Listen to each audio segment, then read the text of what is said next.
Bueno, buenas noches. A continuación se va a proceder a explicar junto a mi compañero Teo Oñate la explicación de una de las partes de la tarea de electrónica de potencia, el cual consiste es un circuito RL con un circuito RL en un circuito semicontrolado. Entonces lo que tenemos aquí, ahorita vamos a explicar como modo de conducción discontinua. Entonces, ¿qué implica este modo de conducción discontinua? Implica que en algún momento la corriente se va a hacer cero. ¿Qué implica que esté un inductor y una resistencia ahí aquí en el circuito, como lo vemos aquí arriba? Lo que va a pasar es lo siguiente. Entonces, cuando se activan los tiristores con los respectivos ángulos de disparo, recordando que los ángulos de disparo aquí comienzan a contar desde a partir de 30 grados, aquí está con ángulo de disparo de 120, entonces a partir de los 30 grados se cuentan 120, o lo que sería, si quieren verlo desde el inicio, sería en total 150 grados. Bueno, cada ángulo de disparo tiene un desfase de 0, 120 y 240 más el alfa. Y cuando se activan y llega a la carga, se comienza a cargar el inductor y llega un momento en que se ha cargado totalmente y libera su corriente. Entonces, lo que ahí va a suceder es que va a comenzar a liberar esa energía, y eso lo vemos aquí podemos ver en las gráficas. Aquí se ha disparado, aquí comienza, perdón, estamos con conducción continua. Aquí en modo de conducción discontinua, aquí vemos eso, como aquí se está rectificando la onda, se está rectificando el voltaje AC. Aquí la corriente toma la misma forma de la voltaje de salida, porque es un circuito prácticamente con tendencia resistida, porque es una R de 10 y un inductor de 1 milihenrio. Y aquí vemos los ángulos de disparos de cada tiristor. Aquí podemos ver, aquí podemos ver ya en general cuando aquí se activaron los tiristores. Aquí se activa tiristor 1 y aquí está conduciendo, si tenemos el voltaje AC, se dispara el tiristor 1 en este caso, y el diodo 2, tomando en consideración que la configuración de los diodos es de la siguiente forma, es así: 135, 246. Entonces se activa este diodo, empieza a conducir y tenemos la carga de un voltaje AC. Eso es lo que tenemos acá. Y para hallar el voltaje promedio, hay que recordar la fórmula, que es 1/t, la integral de 0 a t, el voltaje de salida. Como aquí el periodo, tenemos que dar, aquí podemos dar cuenta en la simulación como el periodo comienza desde aquí hasta acá, que un tiempo es de 5,59 milisegundos. Si se lo llevamos a grados, aproximadamente 120 grados, o 2 píteres, es lo que tenemos acá. Entonces, aquí el límite inferior es de 30 grados más alfa, como lo vemos acá. Aquí es 30 grados, aquí es 30 grados, y de aquí hasta acá es el alfa. Entonces ahí ese es el primer límite de integración. Y a partir de ahí en adelante es desde aquí, desde ese ángulo de alfa más pi sextos, hasta el periodo, hasta donde culmina el periodo, que sería hasta acá. Pero como aquí nos damos cuenta que a partir desde 2,7 milisegundos de voltaje cero, eso es lo que pusimos aquí en la fórmula.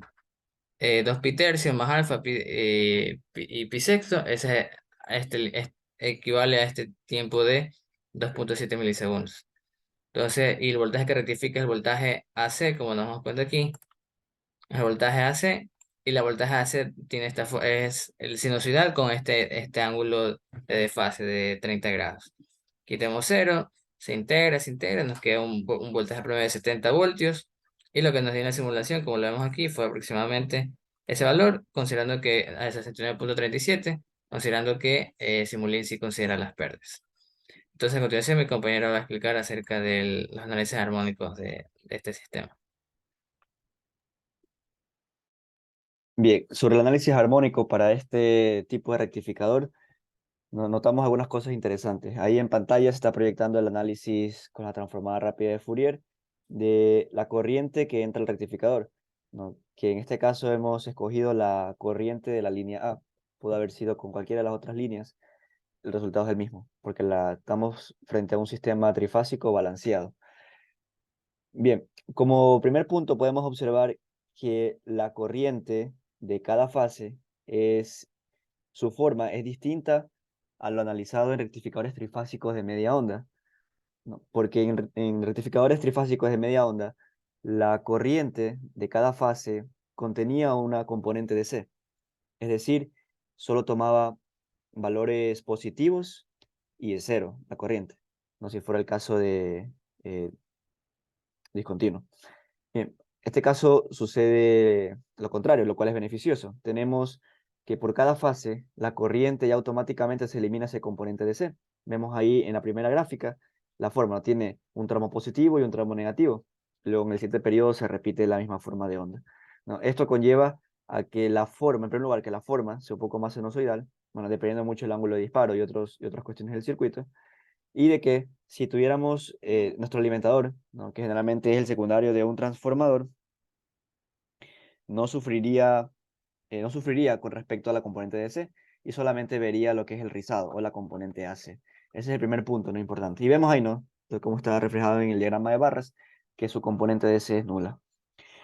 Otra cosa interesante, en sistemas trifásicos balanceados, ya sea en rectificador trifásico de onda completa, semicontrolado, como es este caso, o para totalmente controlado, eh, si realizamos pues el análisis de Fourier, vemos, bueno, de forma teórica, que no están presentes los armónicos para n igual a 3, o sea, los terceros armónicos y los múltiplos de 3. Y ahí vemos, ¿no? La primera barra corresponde a la fundamental, con un 100%. La segunda barra corresponde al segundo armónico, ¿no? Que es en frecuencia 120. Y tocaría la tercera barra, que sería en 180, ¿no? 3 veces 60, y vemos que esa componente es nula. Y luego ahí se repite el patrón. No tenemos, por cada espaciado de múltiplo de 3, dos barras, ¿no? En este caso, tenemos esa forma, ¿no? Que hay decremento exponencial. Otra cosa, bueno, por último, ese es otro dato interesante, y por último, vemos que aunque, bueno, no se precisan, ¿no? Algunos armónicos, aún el THD es bastante elevado, pasando incluso el 100%. Eso quiere decir que armónicos distintos de la fundamental contribuyen en gran manera para poder reconstruir la señal. Y bueno, ya para finalizar, se puede decir que en modo de conducción discontinua, ¿no? Dado que la corriente, como mencionó mi compañero, vuelve a ser cero por diferentes tramos, eso hace que se necesite más de armónicos, más componente de armónico para poder reconstruir la señal. Y es por eso el alto nivel del THD, ¿no? Si simuláramos, ¿no? El circuito en modo continuo, ¿no? Tranquilamente podemos ver cómo ese THD baja considerablemente, porque la forma de onda de la corriente cada vez se parece más a una sinusoidal. Bueno, ese sería el análisis, ¿no? Para este circuito rectificador trifásico semicontrolado con carga RL. Muchas gracias.